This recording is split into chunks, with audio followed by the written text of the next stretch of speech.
Magandang buhay mga katiyats. Ito ang susunod na pag-aagawan ng China, Amerika at ng India. Pero yung unang nabanggit ko, China at Amerika talaga ang unang magkagyera dito sa buwan dahil sa resources na napakarami dito. Ito ang tinatawag na lunar gold rush. Kung merong California gold rush, ang lunar gold rush ay nandyan at hindi pa yan nagalaw, kaya napakalaking deposito ang narito sa buwan. Pero merong isang bilyonaryo sa Amerika sa pangalan na Elon Musk na nauuna ng isang hakbang sa China at sa iba pang mga makapangyarihang bansa sa mundo. Si Elon Musk ay merong vision na i-colonize pati na ang Mars. Sa taong 2025, ang Mars ang siguradong merong napakaraming mga ginto na hindi pa nagalaw. Itong buwan ay meron ng specimen na nakuha ang Apollo 11 na lumanding dyan sa buwan noong 1969. Ay nakikitang meron talagang mga ginto at iba pang klaseng metal na nandyan. Ang maganda sa buwan ay hindi pa ito nagalaw at mabawasan ang mining activity sa Earth kapag ang buwan ang minimina. Kaya ang dapat ngayon pagtuunan ng Amerika ay ang paggawa ng istasyon sa buwan. Kasi yan lang naman ang pinakamalapit na kayang maabot ng tao, ang buwan. Kaya kung sinong unang magagawa ng pagmimina doon ay siyang pinakamayamang bansa sa buong mundo. So meron lang tayong tatlong player dyan na mag-aaway. Isa dyan ay Russia, hindi yan magpapaiwan. Nandyan din ng India, pang-apat yan. Numero 1, Estados Unidos at China ang nemesis. Pakinggan natin ang vlog na ito ng ating ka-vlogger sa labas ng bansa. Between 1969 and 1972, the Apollo missions brought a considerable quantity of samples of lunar rocks for study. These rocks have been analyzed many times over the years, and scientists have confirmed that they contain small traces of gold as well as iron, silver, mercury, and other materials. Along the way, they were also able to find other elements, including gold. Ayan. So meron talagang lunar gold rush sa buwan. Hindi yan ipagkaila, kaya ang China ay hindi nagpapahuli sa pagpadala din ng kanilang mga rockets and also rovers sa buwan. Ang Amerika ay meron ng tatlong rovers dyan. Yung Da Vinci, merong Curiosity at yung isa, kalimutan ko ang pangalan, na bagong pinadala sa buwan. At lahat ng mga yon ay gumagawa ng exploration sa buwan. Ang hinahanap doon sa buwan ay ang pinaka malaking deposito na area sa buwan. Kaya kung yan ang makita at talagang napakaraming ginto, ay siguradong magpadala na dyan ng Amerika ng mga magtatrabaho ng minahan sa buwan. Lunar gold rush. So, if there's gold on the moon, why aren't we rushing to mine it? Well, it's not that simple. The challenges of lunar mining are immense. The lunar environment is harsh, with a lack of atmosphere and high levels of radiation.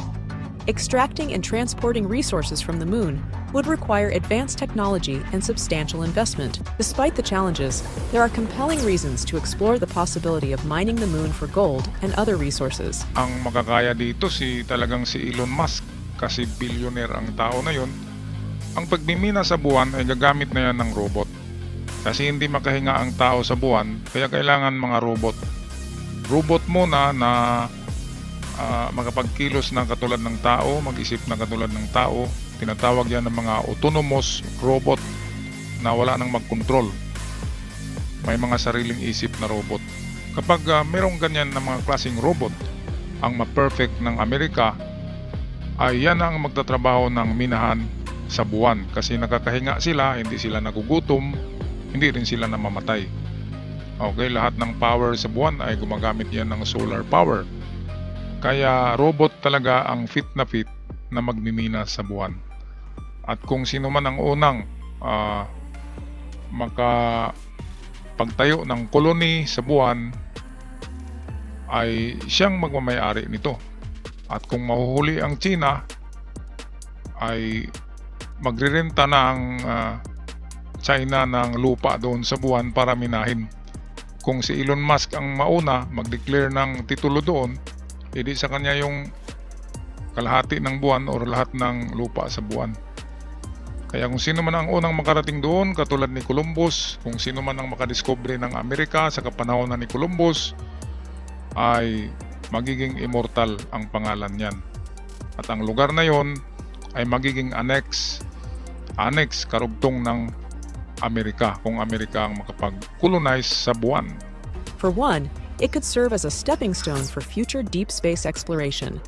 Establishing mining operations on the moon could provide a valuable testing ground for technologies needed for missions to Mars Ayan. and beyond.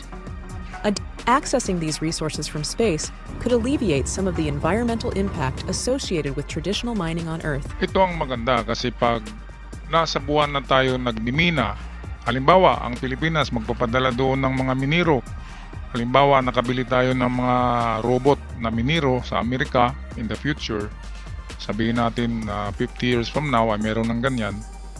So meron na rin tayong parcel ng lupa doon sa buwan na miminahin natin ng Pilipinas, at ang ating pinapadala doon ay mga robot. It can be made in China or made in America.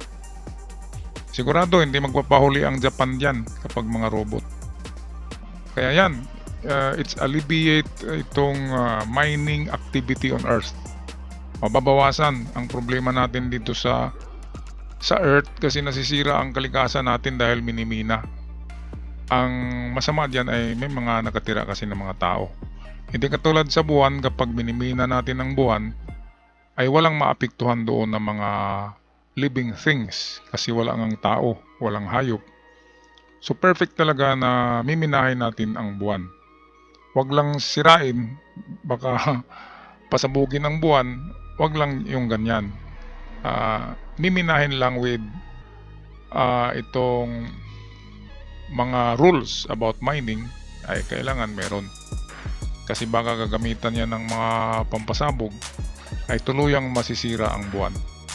It's worth noting that international agreements like the Outer Space Treaty of 1967 govern space exploration and resource use.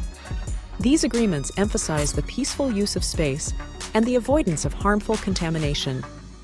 Any future lunar mining activities would need to adhere to these principles. In conclusion, while we can't say with certainty that there's a gold rush waiting for us on the moon, the possibility is there. Meron na palang rules, ano? Meron ng diyan, rules na regulation for mining sa buwan. Gumawa na pala ang American yan. Ang United Nations gumagawa na. Kaya kung sino mang pupunta doon at hindi sinusunod itong mga batas sa pagmimina sa buwan ay mananagot dito sa Earth. Kaya maganda, meron na palang ganyan. Okay, so patuloy tayo. As technology advances and our understanding of the lunar environment grows, we may one day see prospectors venturing to the moon in search of precious metals and other valuable resources. Yan, mga entrepreneur, mga prospectors, hindi na yung California ang pupuntahan, hindi na Alaska, hindi na Africa para magkuha ng mga precious metals and minerals, kundi itong ating kapitbahay na buwan. Kasi kahit bubuldusin natin yan, ay walang maapektuhan doon ng mga nakatirang hayop or human beings. Kaya maganda minahin ang buwan in the future. Napakagandang plano ito, ang space exploration and lunar mining. Para ito sa ating mga next generation. Hindi ito para sa atin. Pero maganda dito ay meron na palang plano ang Amerika, United Nations na lunar exploration or lunar mining sa buwan. Alright, so kung gusto niyo ang ating episode ngayon, huwag kalimutan i-subscribe ang channel para palagi kayong updated. Ako'y magpapaalam na. Maraming salamat. God bless.